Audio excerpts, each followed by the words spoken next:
वध चित्रपटाची कथा आणि सुरुवात इतकी रंजक आणि प्रभावी आहे की प्रेक्षकांना पहिल्या क्षणापासूनच एका गूढ प्रवासात गुंतवून ठेवते.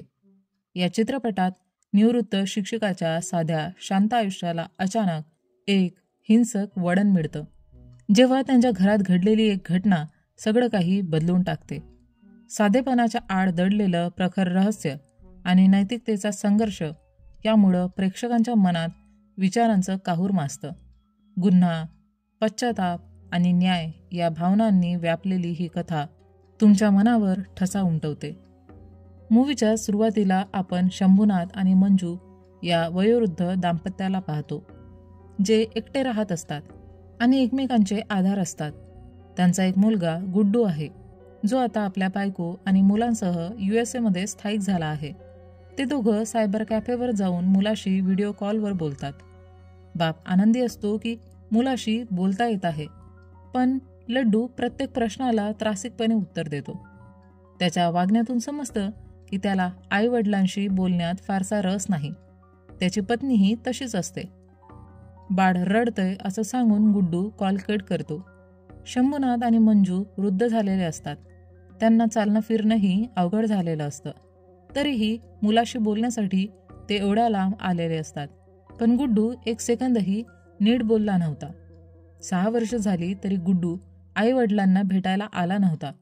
कधीतरी पैसे पाठवत असे, तेही फार कमी वेळा. शंभूनाथ थोडे अधिक पैसे कमावण्यासाठी मुलांना ट्युशन शिकवत असत आणि त्या मुलांमध्ये त्यांची आवडती नैना असते. शंभूनाथ यांनी काहीतरी कर्ज घेतलं असतं. ते भरायला ते बँकेत जातात, पण व्याज खूप जास्त कापलं जातं. यामुळं ते खूप त्रस्त होतात. फ्लॅशबॅकमध्ये आपण पाहतो की गुड्डू अमेरिकेला शिकायला जाण्यासाठी बँकेत कर्ज मिळवण्यासाठी वडिलांसोबत जातो. मात्र हवं तितकं कर्ज मिळत नाही. यामुळं गुड्डू चिडतो. स्टोरी पुन्हा वर्तमान काळात येते. शंभूनाथ उंदरासाठी मारक यंत्र आणतात, कारण उंदरांचा त्रास वाढलेला असतो. मंजू म्हणते, पूजापाठच्या घरात जीव हत्या करण्याचं पाप लावाल का? काढा हा प्रकार.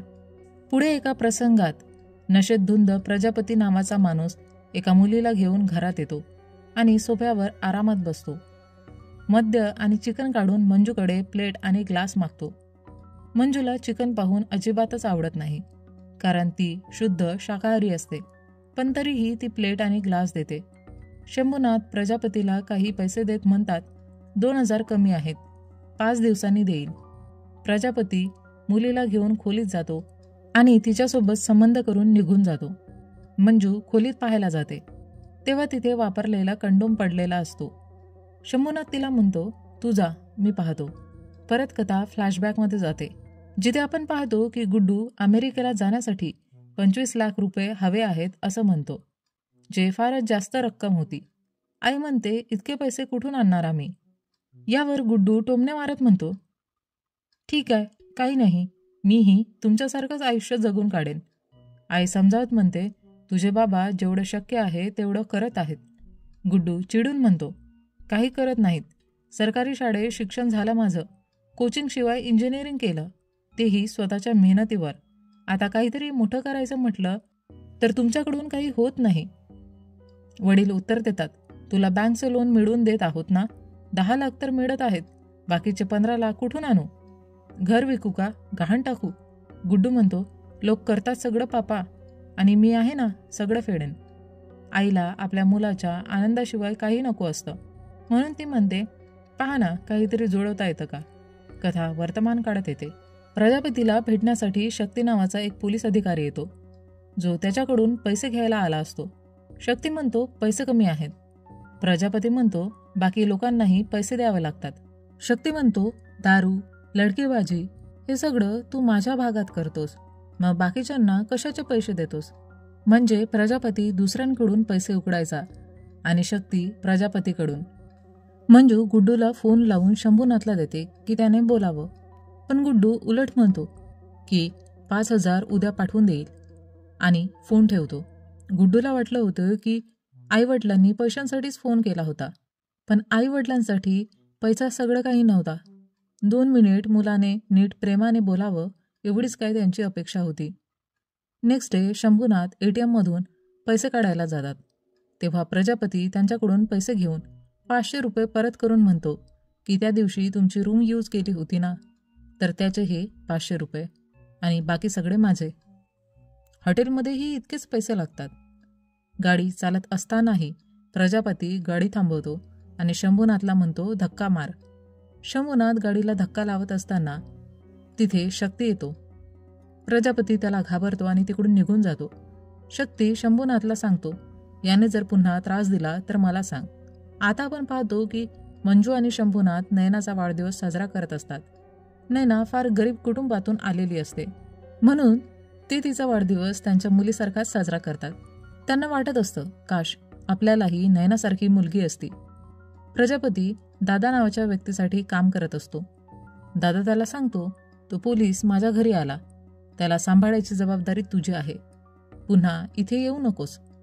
शंभूनाथ नयनाला शिकवत असताना प्रजापती कोणाला तरी घर दाखवण्यासाठी येतो. प्रजापती विचारतो, पैसे कधी फेडणार? हे घर विकून सगळं कर संपव. शंभूनाथ उत्तर देतो, माझ्याकडे याशिवाय काहीच नाही. प्रजापतीची नजर नयनावर पडते आणि तो तिच्याकडे वाईट नजरेने पाहतो. शंभूनाथ लगेचच नयनाला तिकडून निघून जायला सांगतात. प्रजापती घर लवकर रिकामं करा असं म्हणत तिकडून निघून जातो. शंभूनाथला आठवतं की तो शक्ती नावाच्या पोलीस अधिकाऱ्याकडे जाऊ शकतो, कारण प्रजापती त्याला घाबरत असे. पण जेव्हा ते तिकडे जातात तेव्हा प्रजापती आधीच तिथे बसलेला असतो. आता तो शक्तीला घाबरत नसल्यासारखा वागत असतो. प्रजापती म्हणतो, या आरामात माझी तक्रार करा. शंभूनाथ शक्तीला सांगतात, हा काल संध्याकाळी माझ्या घरी आला होता. शक्ती म्हणतो, कर्ज घेतलंय तर फेडावं तर लागेलच ना, कुठून तरी पैसे जुडव आणि पैसे परत कर. हाच एक मार्ग आहे तुझ्यासाठी, कारण हा माणूस फारच बीप आहे. संध्याकाळी मंजू मंदिरात गेलेली असते आणि शंभूनाथ घरी एकटेच असतात. प्रजापती येतो आणि थेट त्यांना ओढून थप्पड मारतो. पोलिसांकडे का गेलास असा सवाल करत तो बसून दारू पिण्यास सुरुवात करतो. प्रजापती म्हणतो, तुझं 4 महिन्याचं व्याज माफ करतो, घेतलेल्या कर्जातून 1.5 लाख कमी करतो आणि घर जर विकलं गेलं तर 4-5 लाख परत देतो. मग तो म्हणतो, आंटी 1 तासाने येतील, नयनाला घेऊन ये. मी काहीही करणार नाही, तिला काहीही वेदना होणार नाही, सगळं आरामात होईल. हे ऐकून शंभूनाथ थरथर कापू लागतात. त्यांना कळतं की प्रजापती किती भयंकर आणि राक्षसी मनाचा माणूस आहे. शंभूनाथ जाण्यास इच्छित नसतात, पण प्रजापती त्यांना जबरदस्ती पाठू पाहत असतो. शंभूनाथ रडत रडत निघतात. तेव्हा प्रजापती म्हणतो, जाण्याआधी चकना आण. शंभूनाथ किचनमध्ये जातात, चकना आणतात, पण अचानक पेचकस उचलून प्रजापतीच्या गळ्याला आरपार भोकसतात. प्रजापती जागच्या जागी मरतो. मंजू परत आल्यावर तिला हे दृश्य पाहून धक्का बसतो. तिला विचार येतो, जिथे मंजू उंदरांचाही जीव घेण्यास नकार देत होती तिथे शंभूनाथने एका व्यक्तीचा जीव घेतला होता. शंभूनाथ विचार करतात की मंजूला सर्व काही स्पष्ट करावं, पण मंजू इतकी हादरून गेलेली असते. शंभूनाथ मग तिला खोलीत जाण्यास सांगतात. ते हॉलमध्ये पेपर अंथरतात आणि नंतर दारू पितात, कारण त्यांना माहिती असतं की जे काही ते आता करणार आहे तर ते काम ते शुद्धीत असताना तर शक्य नव्हतं. शंभूनाथ एक इकारी आणि कुऱ्हाड घेऊन येतात आणि प्रजापतीचे छोटे छोटे तुकडे करून त्यांना बोऱ्यांमध्ये भरतात. नंतर ते दोन्ही बोरे बसने दूर कुठेतरी नेतात. जिथे एक जुन्या हवेलीप्रमाणे काहीतरी असतं तिथं त्या बोऱ्या ठेवून येतात. इकडे मंजू घरात सगळं रक्त साफ करत असते. मंजू शंभूनाथशी बोलणंच बंद करते, कारण तिला वाटत असतं की तिचे पती मानसिक विकाराने ग्रस्त झाले आहेत आणि फक्त कर्ज न फेडण्यासाठी त्यांनी प्रजापतीला मारला आहे. तिला भीती वाटू लागते की कधी ते तिलाही मारू शकतात. पुढच्या रात्री ते पुन्हा त्या हवेलीच्या जागी जातात आणि त्या दोन्ही बोरांना पेटवून देतात. जेव्हा प्रजापतीचा मृतदेह जळून राख होतो तेव्हा उरलेल्या हाडांना ते एका झोडीत भरतात. मग ते एका चक्कीवाल्याकडे जातात आणि त्याला सांगतात, 2000चे सुट्टे करून आण. तो आज जातात. शंभूनाथ गव्हाच्या गिरणीत ती हाडं टाकतात आणि ती पिसली जातात. अशा प्रकारे त्यांनी सगळे पुरावे नष्ट केले. सगळं ठीक चालू होतं, पण दुसऱ्या दिवशी ऑफिसर शक्ती त्यांच्या घरी येतो आणि म्हणतो, प्रजापती 3 दिवसांपासून गायब आहे, फोन लागत नाही, त्याची शेवटची लोकेशन इथेच दाखवत आहे. तो तुमच्याकडे आला होता का? शंभूनाथ म्हणतो, हो, पैसे घ्यायला आला होता. पैसे घेऊन बसून दारू प्याला आणि मग निघून गेला. त्याच दिवशी प्रजापतीची बायको तिच्या मुलासोबत त्यांच्या घरी येते, कारण तिला कळलं होतं की प्रजापती शेवटचं इकडेच आला होता. शंभूनाथ सांगतात, आम्हाला जे माहिती होतं ते आम्ही पोलिसांना सांगितलंय आणि यावरती आम्हाला काहीच माहिती नाही. मंजू म्हणते, आपल्याकडून खूप मोठं पाप झालंय. आपल्या कारणामुळं या मुलीचा बाप गेला. तुम्हाला त्याला शिक्षा देण्याचा अधिकार नव्हता. मंजू एवढं बोलत असते तेव्हा शंभूनाथ पोलीस स्टेशनला जाऊन सगळं खरं सांगतात. पापांचं प्रायचित्त करण्यासाठी शक्ती नसतो तर एक ज्युनियर ऑफिसर असतो.